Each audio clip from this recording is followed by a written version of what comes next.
अब तक जो हम लोगों ने देखा था वो ऐसे कामों के बारे में चर्चा चल रही थी जो सम्मति से किए जा रहे थे, चाहे 25 हो, चाहे 26 हो, चाहे 27 हो, 87, 88 या 89 हो, सम्मति से काम किया जा रहा था। सम्मति किसकी है ये बात अलग हो रही थी। सम्मति 18 वर्ष से ऊपर की आयु के व्यक्ति की थी, उसने कुछ अपहानि सहन करने की सम्मति दी थी, या 18 वर्ष से कम आयु के व्यक्ति की थी, जो भी था, अब तक सम्मति इसके आधार पर काम हो रहा था। और सम्मति की गुणवत्ता ये एक निश्चित काम को किए जाने के प्रति ये दी गई थी।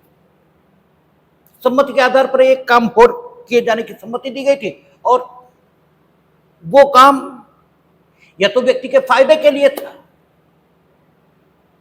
या वो काम किया जाना जस्टिफाइड था। जस्टिफाइड मीनिंग दे रहे भाई, जैसे आदमी के लिए खेल जरूरी है और खेल में चोट ये भी लगेगी, तो जब आप खेलने की अनुमति अभिव्यक्ति अविवेक्षित रूप से देंगे, यानी जब आप खेल में शामिल होंगे, खेल की अनुमति देंगे, अनुमति देने का काम तो कर और लोग करेंगे, आप जब खेल में शामिल होंगे तो आपकी विवेक्षित अनुमति उतनी चोट के प्रति है, ऐसा माना ही जाएगा। जितनी चोट खेल के नियमों के अनुरूप खेल को खेलने में लग सकती है, अगर आप उतनी चोट भी नहीं चाहते तो आप मत खेलिए। लेकिन खेलना एक जस्टिफिकेशन है और एक लाफुल जस्टिफिकेशन है, और खेल मानव जीवन के लिए जरूरी है, या इसी प्रकार की अन्य गतिविधियां जिनमें अपहानि या उपहति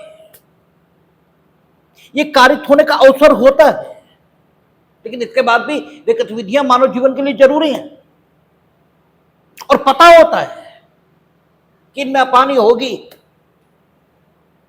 तब भी उनके प्रति अनुमति दिया जाना किसी व्यक्ति को ये जस्टिफाइड माना जा सकता है। और ऐसी ही सिचुएशंस 87 इससे शासित हो रही थी। तो अब तक हम लोगों ने सम्मति पर आधारित कामों के बारे में देखा। सम्मति स्वयं कैसी होनी चाहिए,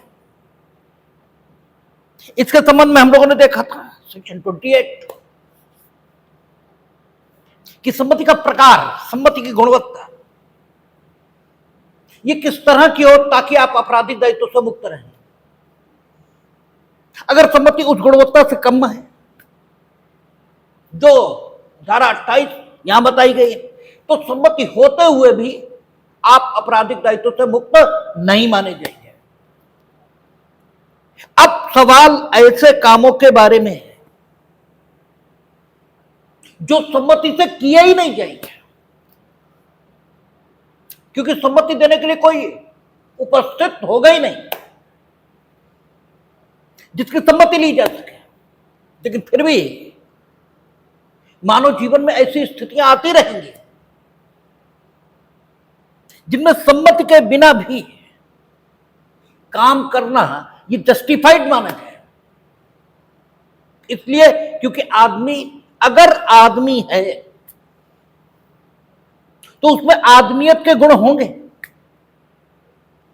और कई बार वो आदमियत के गुणों के कारण अपने को विवश पाएगा कि वो किसी को मरते हुए नहीं देख सकता, ये उसकी मजबूरी होगी, उसका मानवीय गुण ऐसा है। वो यदि दूसरे को बचाने की सामर्थ्य रखता है तो वो उस सामर्थ्य का प्रयोग करेगा, और ये कोई जरूरी नहीं कि आप अपनी सामर्थ्य का प्रयोग जिस उद्देश्य के लिए करें उस उद्देश्य की पूर्ति हो ही जाए, क्योंकि ऐसे तो बहुत सारे काम हैं जो आप अपनी सामर्थ्य के आधार पर करना चाहते हैं लेकिन होते ही नहीं। लेकिन इसके कारण से आप अपनी सामर्थ्य का प्रयोग ये तो नहीं रोकते। सामर्थ्य का प्रयोग ये तो चलेगा। तो ऐसे लोग जो विभिन्न परिस्थितियों में पड़े हुए लोगों की सहायता करने का सामर्थ्य रखते हैं, वे अपने मानवीय गुणों से विवश होकर ऐसे लोगों की सहायता तो करेंगे, और उनकी सहायता के बावजूद जिसकी सहायता की जाएगी वो फायदे में ही आएगा, इसकी कोई गारंटी नहीं हो सकती। क्योंकि अगर सम्मति से भी काम किया जाता तो कोई आवश्यक थोड़ी था कि काम के वही परिणाम आएंगे जिन परिणामों को उत्पन्न करने के उद्देश्य से काम किए गए। काम तो कोई किया जाएगा और परिणाम कोई आएगा।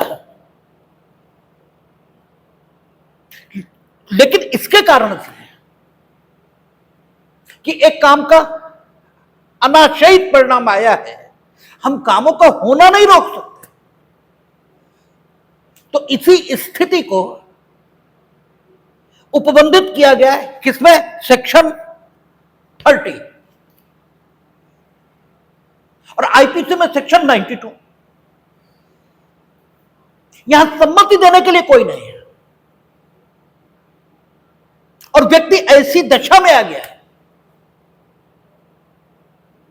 कि उसके प्रति किसी फायदेमंद काम की आवश्यकता है और कोई अन्य गुजर रहा है वहां से जिसमें वो सामर्थ्य है, जिस सामर्थ्य के आधार पर ये व्यक्ति उसकी सहायता कर सकता है, जिसको सहायता पहुंचाए जाने की जरूरत है। तो ऐसी दशा में विधि इस व्यक्ति को जिसे सहायता की जरूरत है, उस व्यक्ति की जो सहायता पहुंचाने की सामर्थ्य रखता है, उस व्यक्ति की अस्थायी संरक्षकता में मान लेती है। यहां क्या होता है? यहां एक मिथक, ये कल्पितार्थ ये उत्पन्न होता है और कानून ऐसे मान लेता है कि मानो वो व्यक्ति जो इसकी सहायता करने की सामर्थ्य रखता है, इसका अस्थायी तौर पर संरक्षक है। सर हेनरी मैन को हम लोगों ने पढ़ा था जूरिस्प्रूडेंस में। सर हेनरी मैन ने यह कहा था कि दो प्रकार के समाज हैं,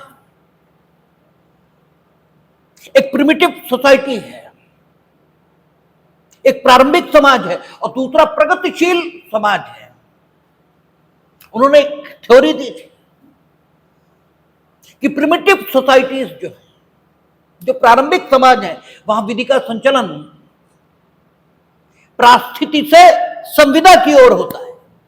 प्रास्थिति शब्द से उनका क्या आशय था और संविदा शब्द से उनका क्या आशय था, ये जब जूरिस्प्रूडेंस की क्लास लेते हैं तभी बताया जा सकता है। लेकिन एक बात आप खूब समझ लें कि प्रास्थिति से संविदा का से जो उनका अभिप्राय है वो उस संविदा से नहीं है जो भारतीय संविदा अधिनियम में संविदा के तौर पर वर्णित है, उस संविदा से नहीं है। बस इतना आप यहां पर जरूर समझ लें, अन्यथा मिसकॉन्सेप्शन शुरू हो जाता है। संविदा से उनका आशय क्या है ये यहां नहीं बताया जा सकता। इसके लिए जूरिस्प्रूडेंस का पूरा लेक्चर पड़ा हुआ है प्रास्थिति संविदा की ओर, आप जानना चाहते तो देख, लेकिन कम से कम उस संविदा से आशयित नहीं है।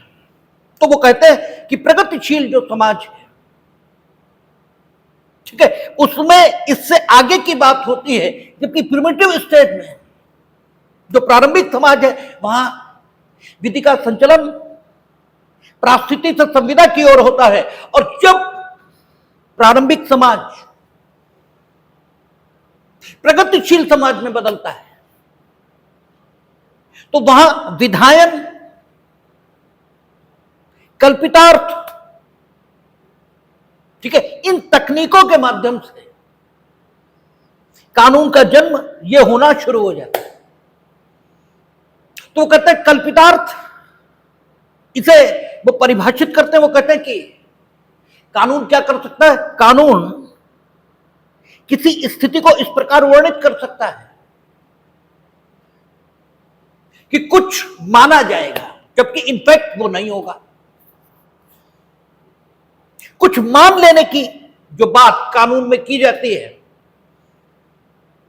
कानून जो इस ढंग से इनेक्ट होता है कि मानो ऐसा हो गया है, ऐसा माना जाएगा कि मानो ऐसा हो गया है, इस प्रकार की बात जो कानूनों में लिखी रहती है, इसे उन्होंने एक नाम दिया कल्पितार्थ।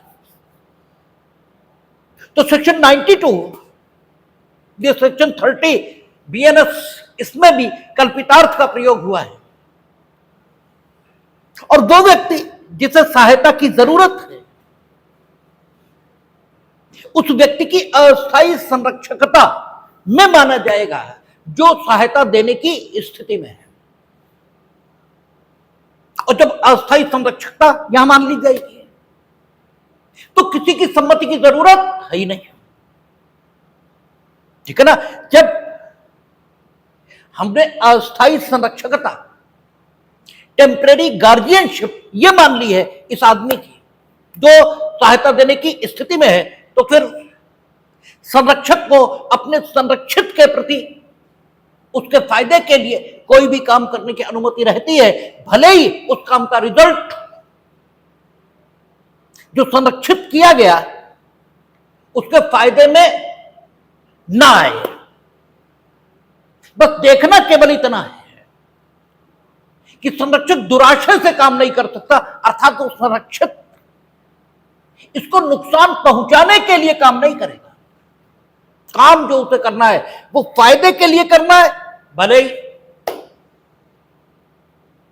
नुकसान हो जाए, लेकिन आपका आशय है यू मस्ट एक्ट बोनाफाइडली। और आप अगर काम बोनाफाइडली करें तो फिर परिणाम कुछ भी हो तो उस परिणाम की जिम्मेदारी आपकी नहीं हो सकती है। और ये केवल आईपीसी में नहीं लिखा, यही गीता में भगवान कृष्ण ने बताया है अर्जुन को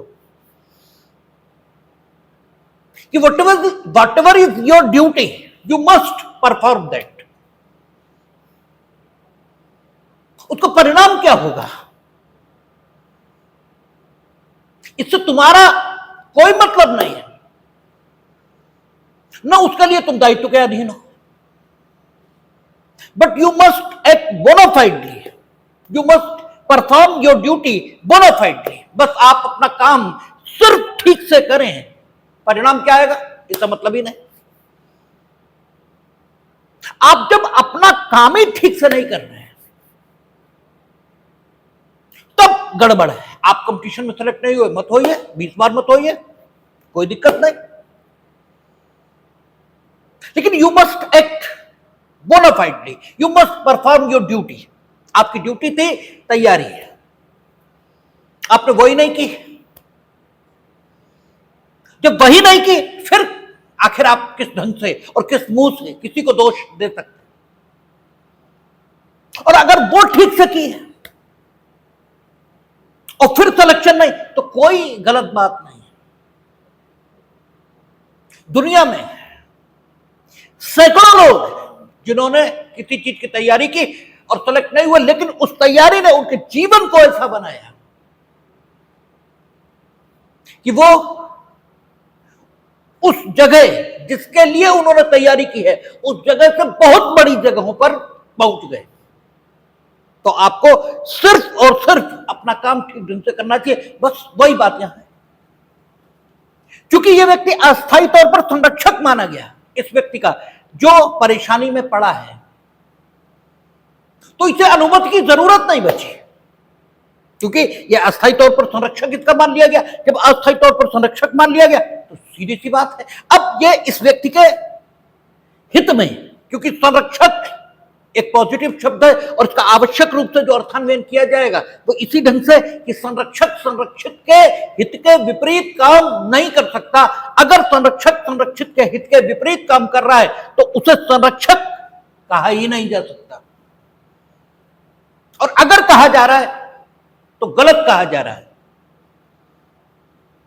ठीक है, तो डेफिनेटली ये व्यक्ति इसके फायदे के लिए काम करेगा। अब इसने फायदे के लिए काम किया, लेकिन फायदा होगा ये दूसरी बात। काम फायदे के लिए हो सकता है, हम काम फायदे के लिए कर सकते हैं, फायदा होगा इसकी कोई गारंटी नहीं, क्योंकि हम गारंटी सिर्फ उस बात की कर सकते हैं जिसे करने का सामर्थ्य हम में है। हमें काम करने का सामर्थ्य है, काम के परिणाम को आपके पक्ष में उत्पन्न कर देने का सामर्थ्य ये हमें नहीं है। और हमें तो छोड़ो किसी में नहीं है। तो इसलिए इस व्यक्ति से जिसमें अस्थायी संरक्षकता निहित समझी गई है, ये फायदे में काम करे, बस इतनी अपेक्षा कानून की है। और हर जगह कानून की अपेक्षा सिर्फ इतनी है, you must act bonafidely. What will be the result, इससे आपका मतलब नहीं। और इसीलिए हम कहते हैं कि एक भी चीज दुनिया में ठीक से समझ लेंगे तो दुनिया को समझ लेना ये कठिन ही नहीं है। कोई एक बात ठीक से समझ लें, ठीक है। अगर आपने ठीक से गीता को भी समझ लिया तो फिर कानून समझने में कोई दिक्कत नहीं। आप बोनाफाइडली एक्ट करें, बस बात खत्म। देखें सेक्शन 30 क्या कह रहा है, कोई बात जो किसी व्यक्ति के फायदे के लिए सद्भावपूर्वक, फायदे के लिए सद्भावपूर्वक, यद्यपि उसकी सम्मति के बिना की गई है, he has not given the consent towards that act, although that act has been done by the doer without the consent of that person against whom that act has been performed by the doer, कोई consent नहीं है। After that वो कहता है ऐसी किसी अफानी के कारण, meaning thereby he has acted bona fidely for the benefit of that person against whom he is going to perform his act, ठीक है ना, in spite of that, ठीक है, इसके बावजूद नेवरदलेस ऑफ दैट क्या हुआ, हुई अपहानी। किया उसने काय के लिए था, फायदे के लिए। करने का तरीका कैसा था, सद्भावपूर्वक, ठीक है। प्रोसीजर जो करने की प्रक्रिया थी वो कैसी थी, बोनाफाइड, सद्भावपूर्वक थी।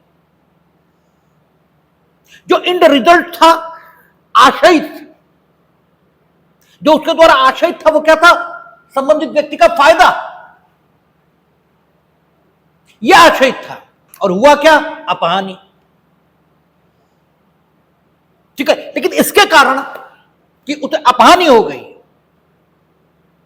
इस व्यक्ति का काम अपराध नहीं माना जाएगा, क्योंकि आगे कहता है ऐसी किसी अपहानी के कारण जो उस बात से उस व्यक्ति को कारित हो जाए, अपराध नहीं है,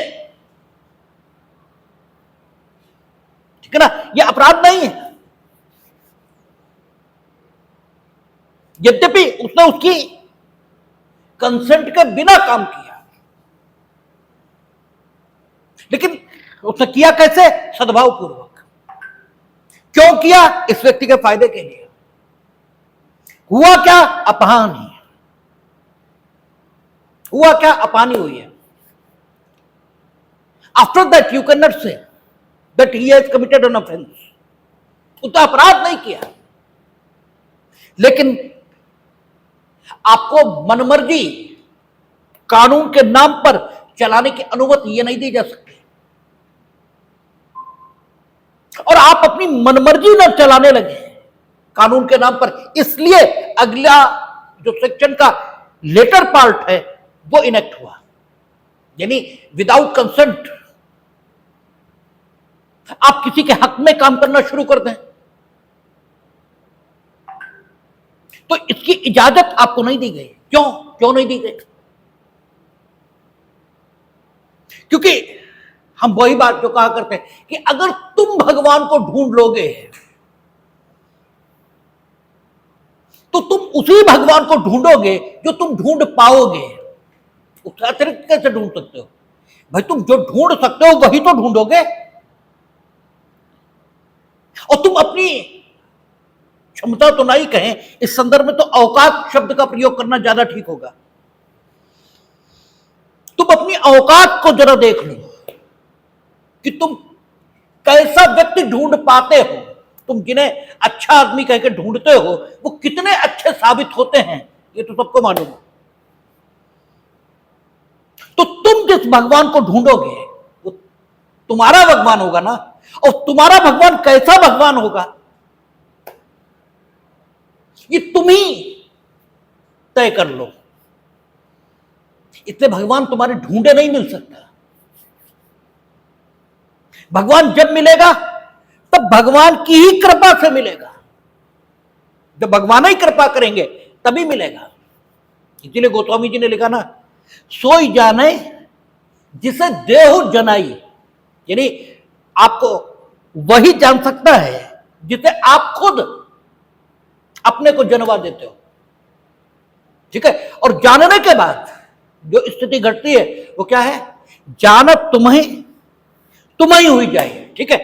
कि जब वो तुम्हें जान लेता है फिर वो बचता ही नहीं, फिर तो केवल तुम ही बचते हो,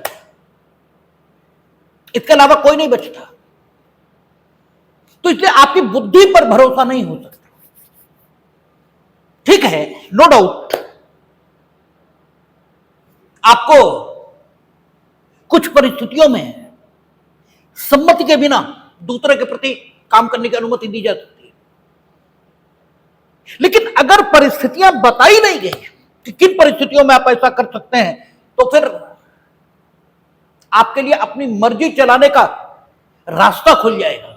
और अपनी मर्जी न चलाने का, या अपनी मर्जी आप न भी चलाएं तो आप अपनी मूर्खता चलाने का रास्ता खोल लेंगे, इसकी भी संभावना है।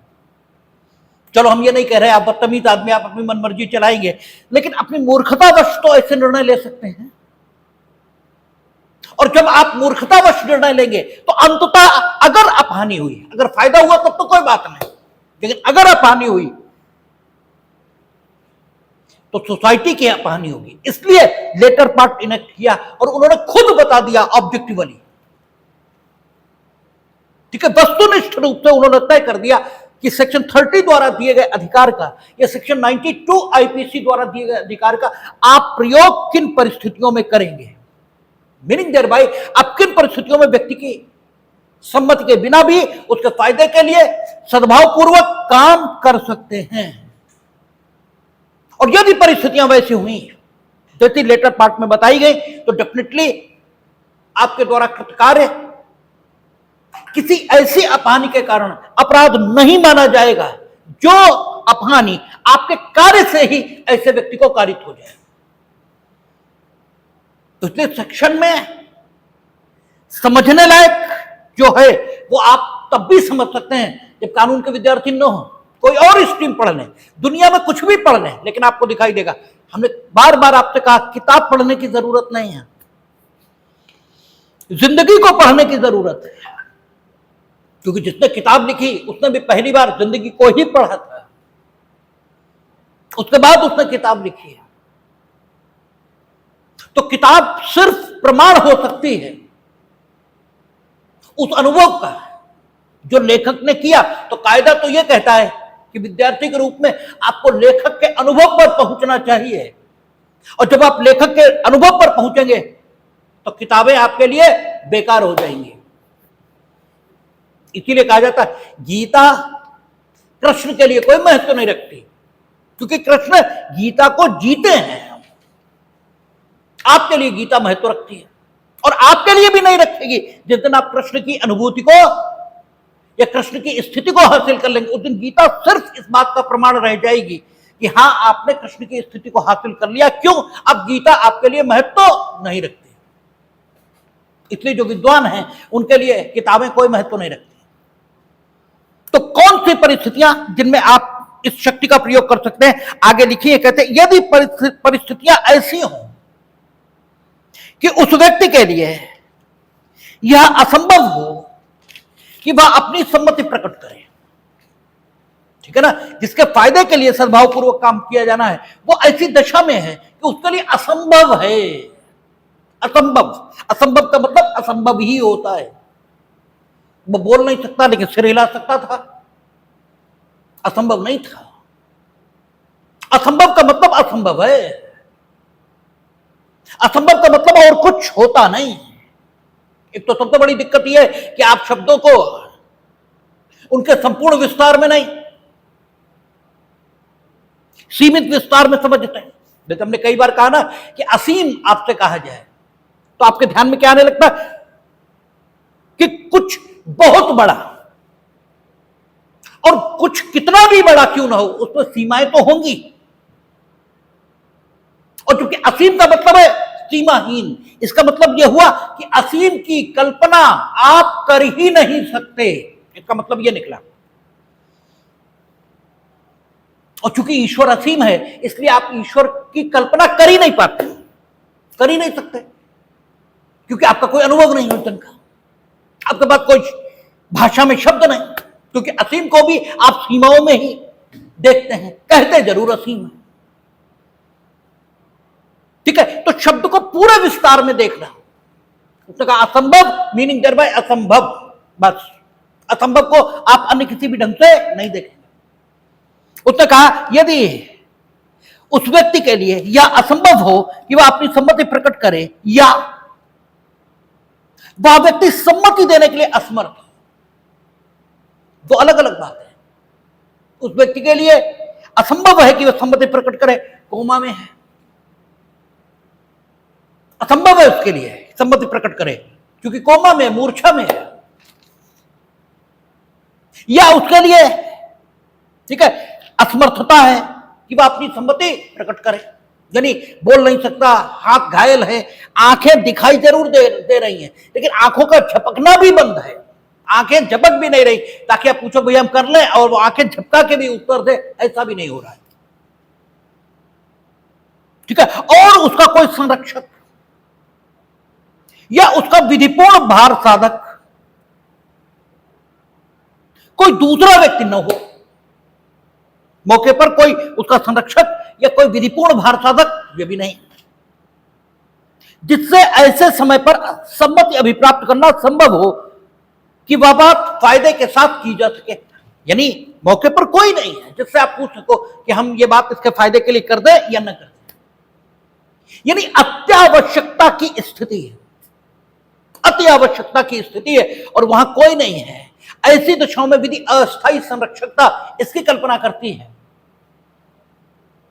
और आपसे प्री में भी पूछा जाता है सेक्शन 92 में या निम्न सेक्शंस में से किसमें अस्थायी संरक्षकता की कल्पना की गई है, तो वो सेक्शन 92 या सेक्शन 30 या अस्थायी संरक्षकता की कल्पना ये हुई है।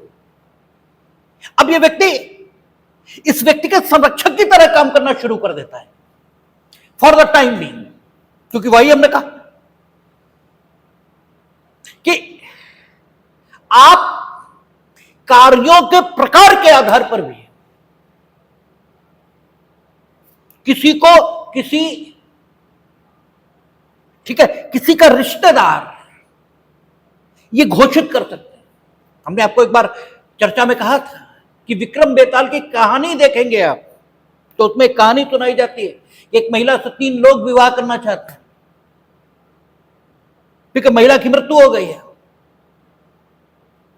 ठीक है, उसकी चिता की राख को एक इकट्ठा करके चला गया, ऐसे ऐसे करके आता है, बाद में बेताल सवाल करता है, उनमें से एक उसे जीवित करता है, मृत संजीवनी विद्या सीख कर एक उस राख पर ठीक है अपनी विद्या का प्रयोग करके उसे जीवित करता है,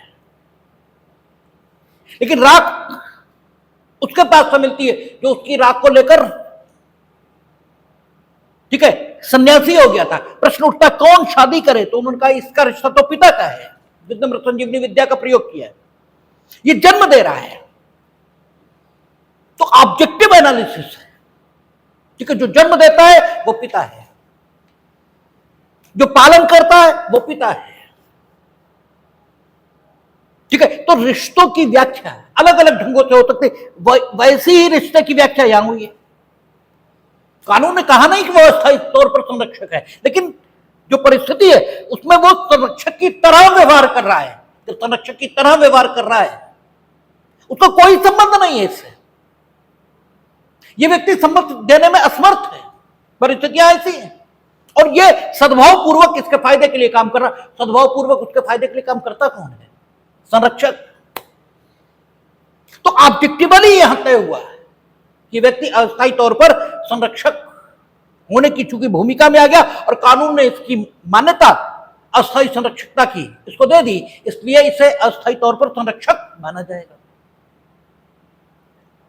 ठीक है, और जब ये सद्भाव पूर्वक इसके फायदे के लिए काम कर रहा है तो डेफिनेटली इसका कार्य अपराध नहीं है। इन स्थितियों के कुछ दृष्टांत यहां दिए गए। ठीक है, ये स्थितियां इन दृष्टांतों में वर्णित स्थितियों से अलग भी हो सकती हैं, लेकिन कुछ दृष्टांत जो यूजुअली घटित होते हैं वो यहां दे दिए गए। क्या कहा उन्होंने? सबसे पहले आप देखें, अच्छा स्पष्टीकरण भी है, नहीं स्पष्टीकरण नहीं है, कहां चला गया? अच्छा ठीक, आप परंतुक हैं। कहता इस अपवाद का विस्तार साक्ष्य मृत्युकारित करने या मृत्युकारित करने का प्रयत्न करने पर न होगा। तो सीधी बात, यह आपातिक स्थिति है, आपातिक स्थिति है, और चूंकि आपातिक स्थिति है तो आप जब फायदे के लिए सद्भाव पूर्वक इस अधिकार का इस्तेमाल ये कर रहे हैं, तो सद्भाव पूर्वक और फायदे के लिए इस्तेमाल करने में मृत्यु कारित करने का आशय ये तो नहीं हो सकता। मृत्यु घटित हो जाए अलग बात है, घटना अलग बात है, लेकिन कारित करना यह अलग बात है। करना और होना ये तो अलग अलग बात है। करना साक्ष्य है और होना स्वयमेव है। करने और होने को एक साथ या एक करके देखा ही नहीं जा सकता। मृत्यु घटित हो गई, हो जाने दो, कोई फर्क नहीं पड़ता, लेकिन कारित करने के आशय से ये तो संभव नहीं। तो कारित करने के आशय से जब विकृत और बालक की बात आई थी तब भी आपको इस ढंग का काम करने की अनुमति नहीं थी, क्योंकि विकृत और बालक अपने हित में या अपने हित या अनित का निर्णय नहीं कर सकता, और यह व्यक्ति भी लगभग वैसी ही स्थिति में है। लगभग क्या है, वैसी स्थिति में यह भी अपनी हित या अनित का निर्णय नहीं ले सकता। इसलिए इसे भी वही सुरक्षा मिलनी चाहिए जो सुरक्षा पीछे नवासी या आपका पीछे वाली धारा में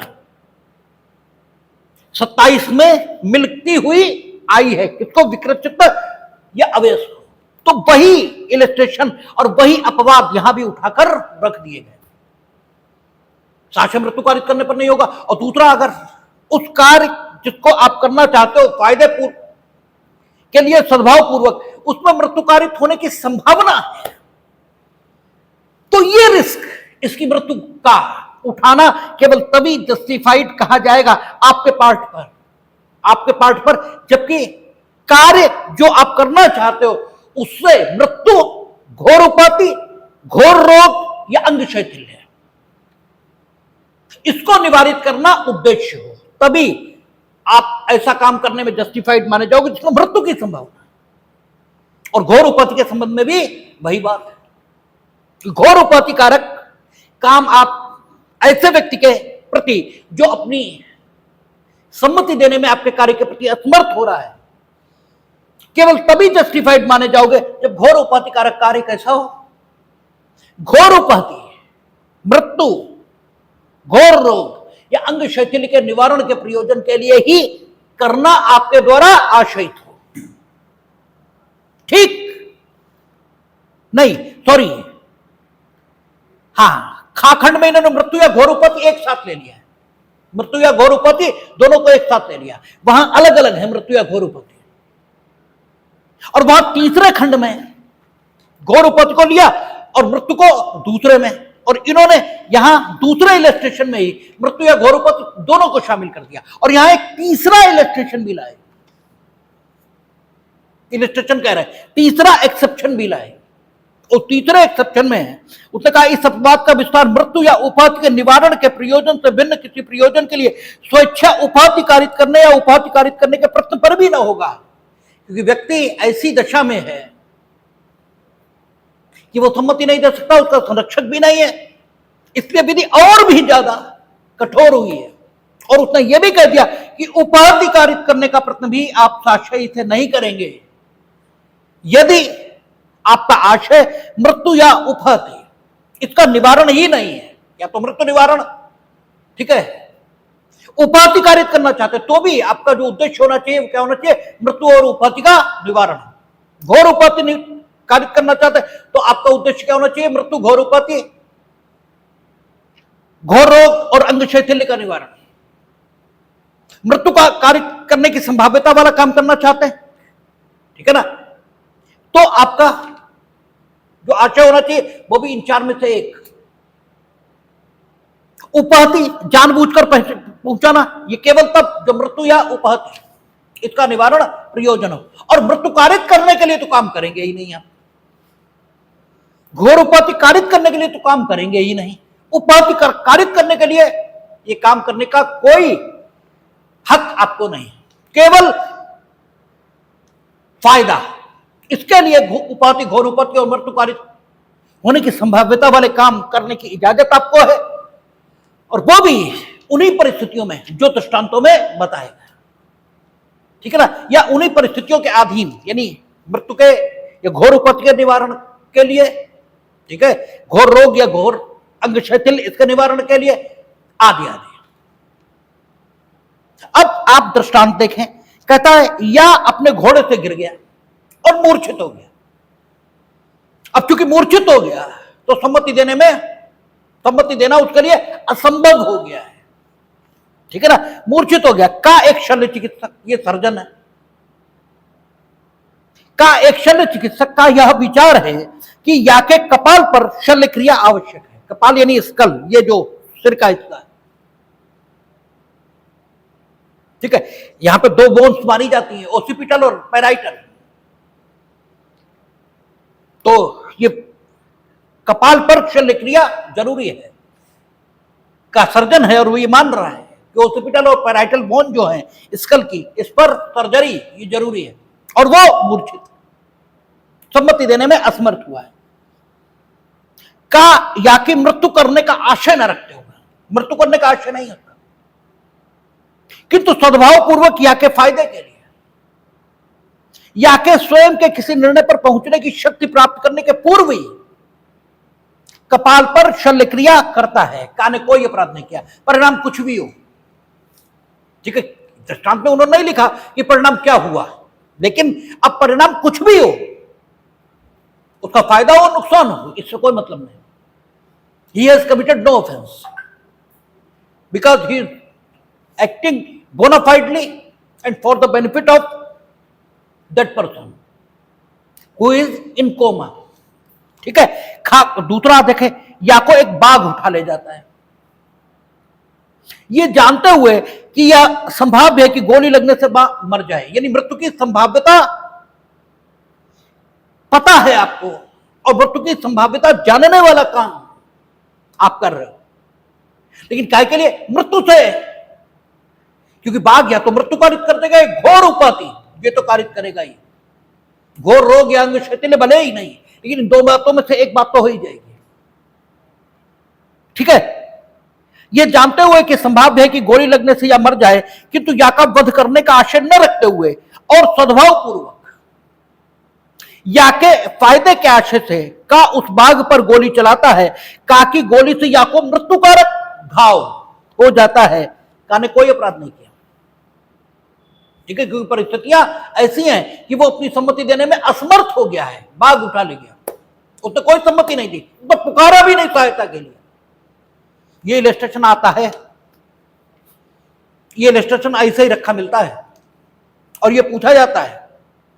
इसमें 92 यानी वर्तमान 30 इसके आधार पर अपराध नहीं हुआ या 89 के आधार पर और 88 और 87 ये पूछते हैं, ये भी पूछते हैं और ये भी पूछते हैं कि अपराध हुआ या नहीं हुआ, ये भी पूछते हैं, दोनों बातें। ठीक है, बाघ उठा ले जाता है। इसका मतलब ये निकला कि ये सिर्फ डॉक्टर्स को सहायता देने के लिए बना हुआ शिक्षण नहीं है।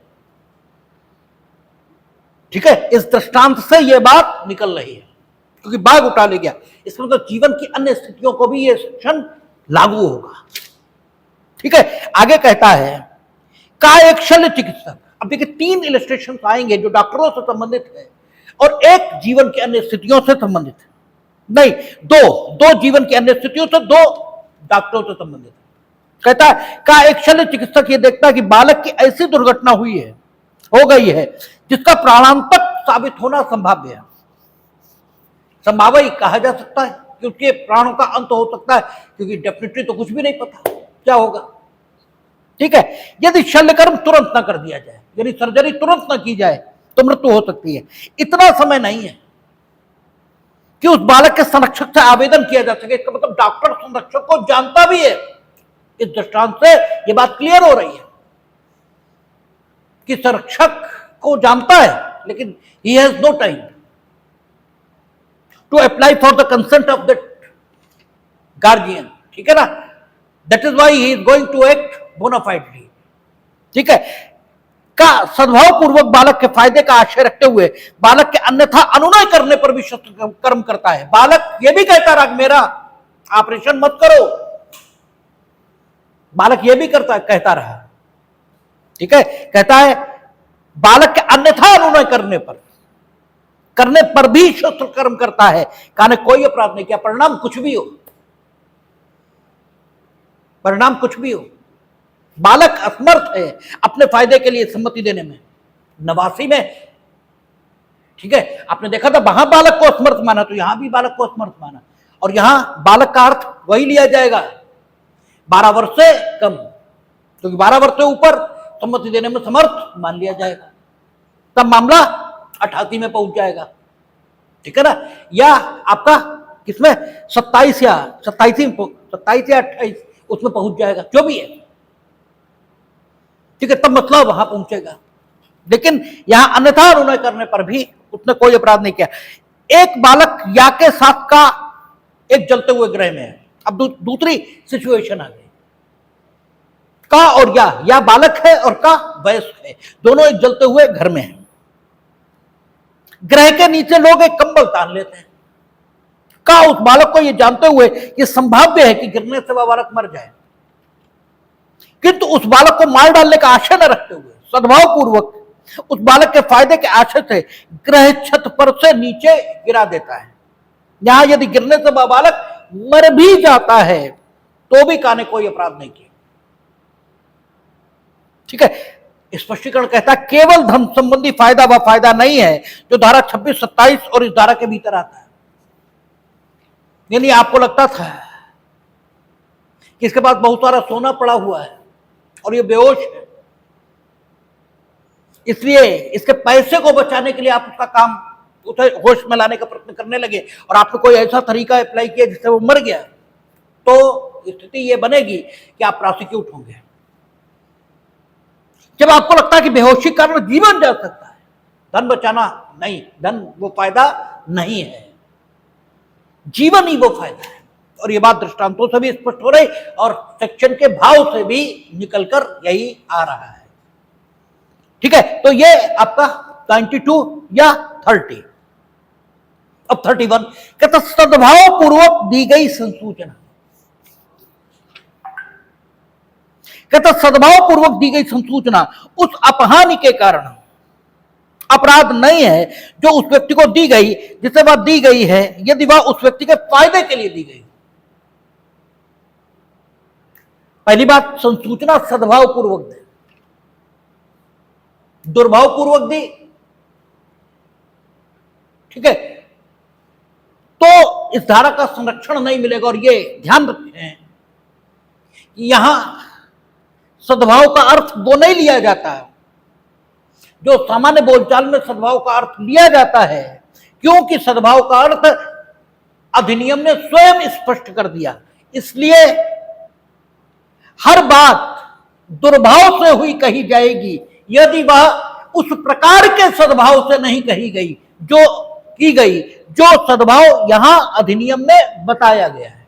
और यहां अधिनियम में सद्भाव यही बताया, सम्यक सतर्कता, सम्यक सावधानी, इसके साथ।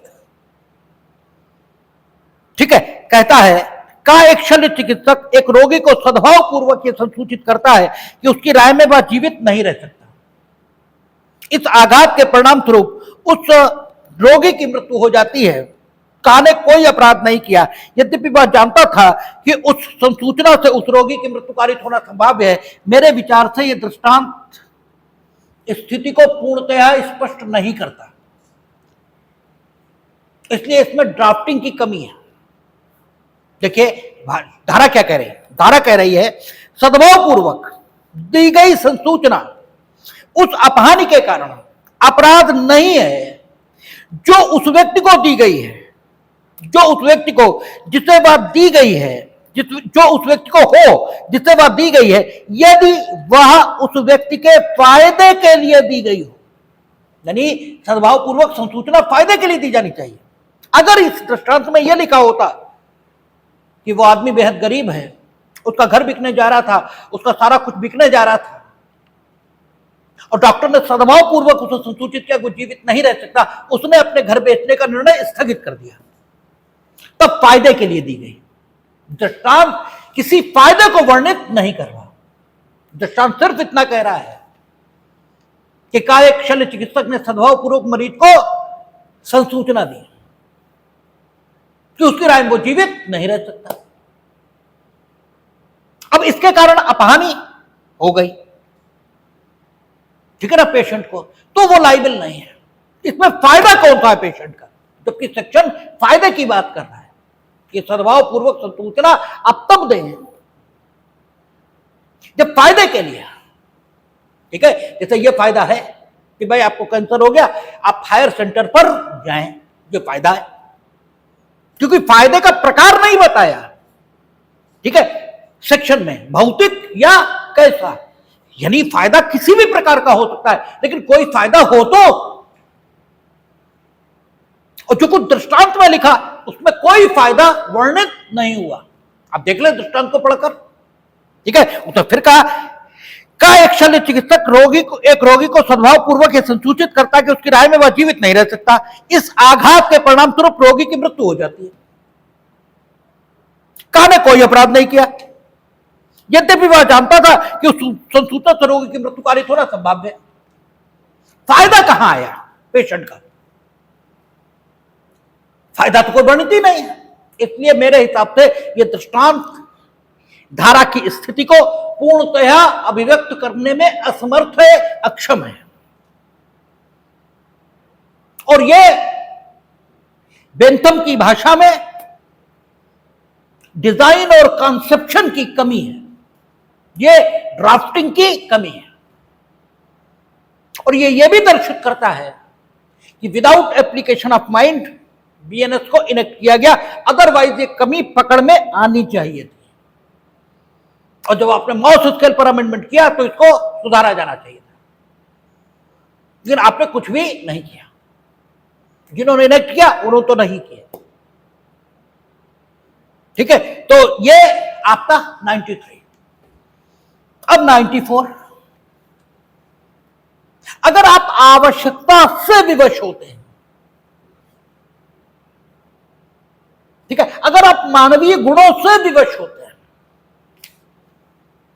तो विवशता धमकियों से भी पैदा होती है। धमकी यानी भय, डर, डर से भी विवशता पैदा होती है, और विवश व्यक्ति का काम अपराध नहीं हो सकता, क्योंकि विवश व्यक्ति ऐच्छिक कृत्य कर ही नहीं रहा, और अपराध हो या अकृत्य, वो कृत्य या लोभ जो कि स्वैच्छिक है उसी से पैदा होगा। आपके कुछ न करने इससे भी हो सकता है, कुछ करने इससे भी हो सकता है, और कुछ इरेगुलर वे में यानी अनियमित ढंग से यानी उपेक्षा और उतावलेपन से करने पर भी हो सकता है, लेकिन विवशता पर में करने पर कभी नहीं हो सकता। और अगर आदमी भय के अधीन काम कर रहा है तो भी वो डर में काम कर रहा है, और चूंकि डर में कर रहा है इसलिए ऐच्छिक कृत्य कर रहा है, ये नहीं कहा जा सकता। और जब वो ऐच्छिक कृत्य नहीं कर रहा है तो हम उस पर आपराधिक दायित्व तो नहीं रख सकते, यही जस्टिफाइड है। हां, एक चीज जरूर है,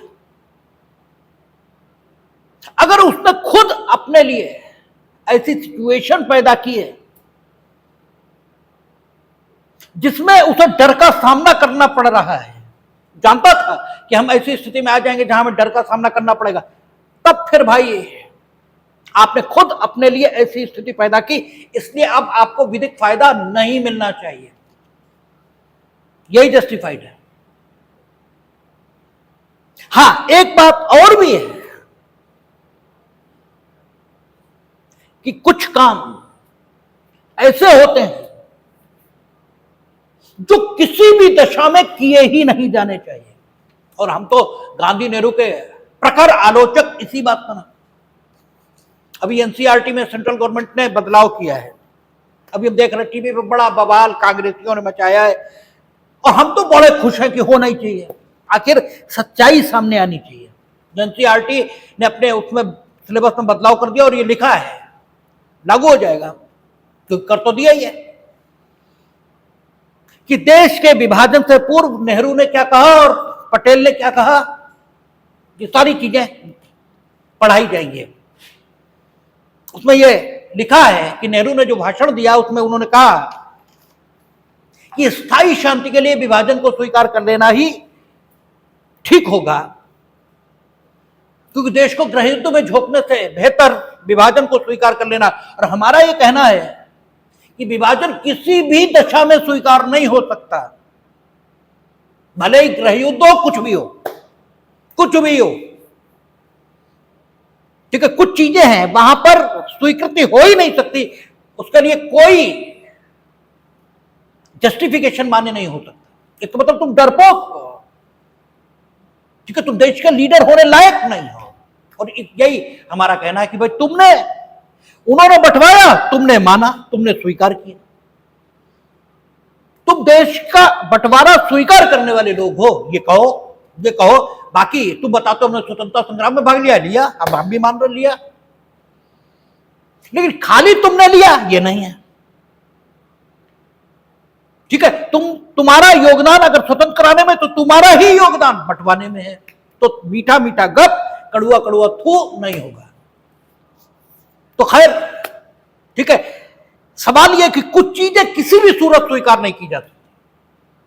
तो अगर आपको भय भी हुआ, अगर आपको भय में भी डाला गया, तो भी आप दूसरे की हत्या नहीं करेंगे, क्योंकि भय अधिकतम जो हो सकता है आपके अपने प्राण जाने का हो सकता है, इससे ज्यादा कोई भय हो नहीं सकता। तो आपके प्राण दूसरे के प्राण से अधिक महत्वपूर्ण है, यह कहां से आ गया? तो आप हत्या किसी सूरत नहीं करेंगे, आपको कोई भय दिखाया गया हो। दूसरा, आप राज्य के विरुद्ध ऐसे कृत्य जो मृत्युदंड से दंडनीय है,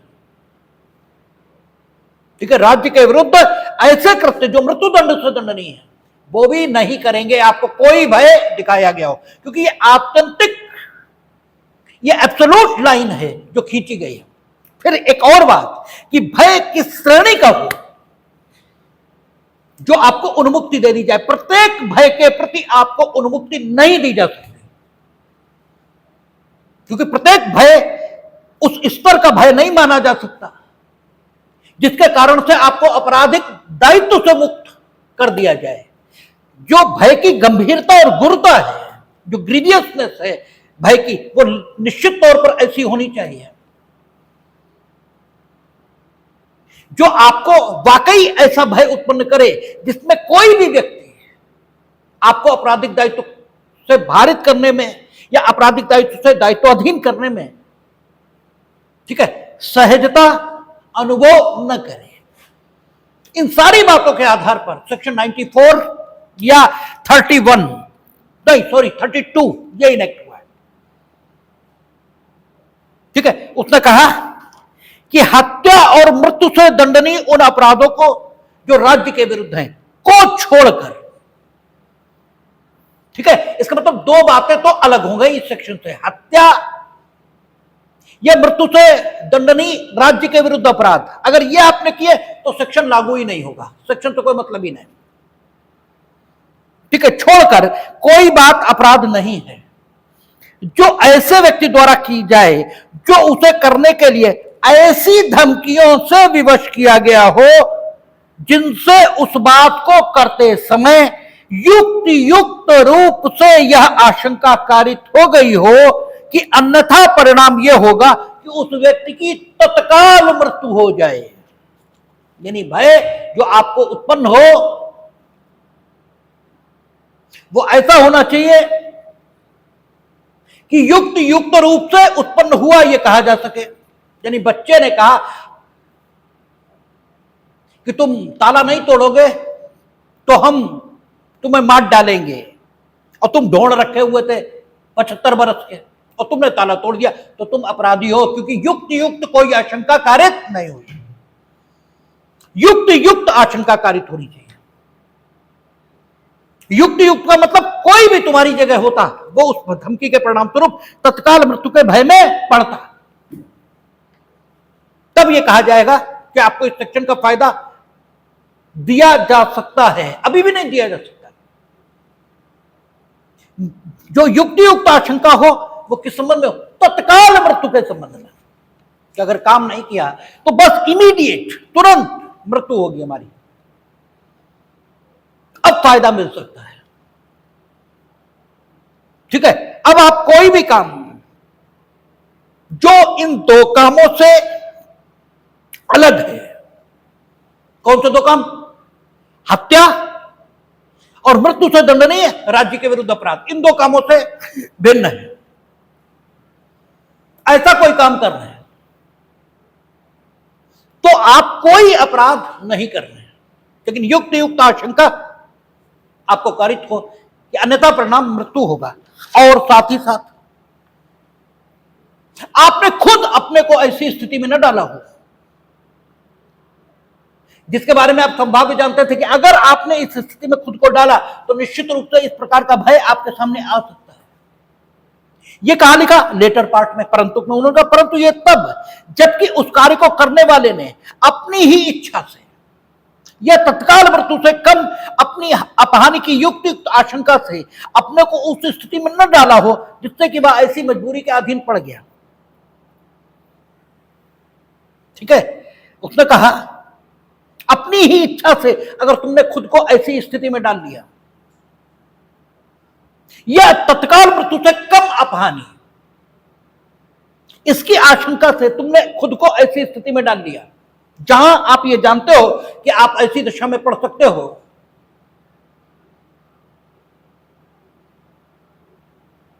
क्यों देख रहे हो उससे नीचे? हम सेक्शन के बिल्कुल जिस्ट पर आ गए, उसी समय तुम नीचे पढ़ रही हो और फिर वो कतई नहीं आएगा। ठीक है, परंतु आप खुद अपनी इच्छा से अगर ऐसी स्थिति में खुद को डालेंगे या तत्काल मृत्यु से कम किसी अपहानि इसे कारित करने की धमकी दी जाए और आप खुद को ऐसी स्थिति में रख देंगे जहां रखे जाने के परिणाम स्वरूप आप ये जानते हैं कि आपसे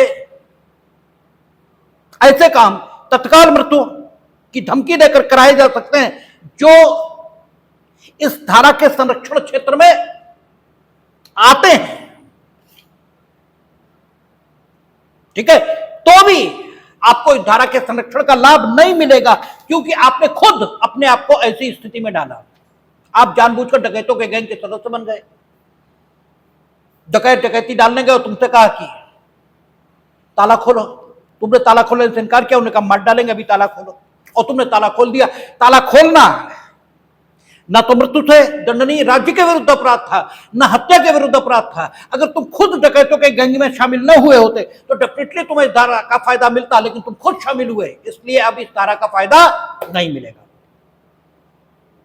यह डकैतों ने तुम्हें जगाया और कहा हम तुम्हें डंडों से मारेंगे अगर अभी तुम ये ताला नहीं तोड़ोगे या मेरे साथ नहीं चलोगे, और तुम उनके साथ गए, तो तत्काल मृत्यु से कम अपहानी इसकी धमकी से विवश होकर आप उनके साथ गए और फिर कोई ऐसा काम कर रहे हैं जो इस धारा के संरक्षण क्षेत्र में आता है, तो भी आपको संरक्षण नहीं मिलेगा, क्योंकि तत्काल मृत्यु से कम हानि इसके डर से आपने खुद को जानबूझकर ऐसी स्थिति में डाल लिया जहां आपको इस धारा के संरक्षण की जरूरत हो सकती थी, और अगर ऐसा हुआ है तो आपको इस धारा के संरक्षण का फायदा नहीं मिलेगा।